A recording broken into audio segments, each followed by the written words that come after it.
Hello' everyone, নমস্কাৰ। মোৰ উন্নতি নতুন মিনি ব্লগলৈ স্বাগতম জনাইছোঁ। আশা কৰিছোঁ সকলো ভালে আছে আৰু ময়ো ভালে আছোঁ। বহু দিন হ'ল মিনি ব্লগ বনোৱা হোৱাই নাই। বহুতে কৈছিলে যে মিনি ব্লগ বনাবৰ কাৰণে, কিন্তু কিছুমান বিশেষ কামৰ বাবে মই একেবাৰে সময় পোৱা নাছিলোঁ। তো আজি বনালোঁ, যিহেতু আজি মহাশিৱৰাত্ৰি আৰু এইফালে ৰাতিপুৱাই মই ওলাই মেলি ধুনীয়াকৈ যাব ওলাইছোঁ মন্দিৰলৈ।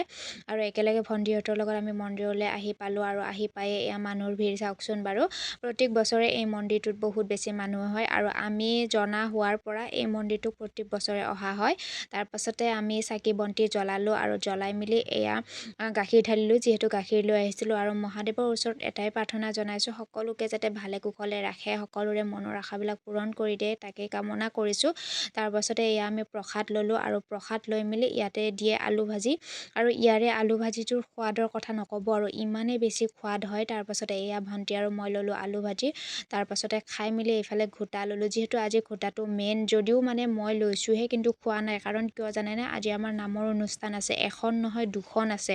যদি মই ঘোটা খাই লৈ পেলাই নাচি থাকোঁ, আমাৰ নাম কি হয় ঠিক নাই। আলু ভাজি খাই এয়া মই ঘৰলৈ বুলি উভতিলোঁ। আজিলৈ ইমানেই, বাই বাই।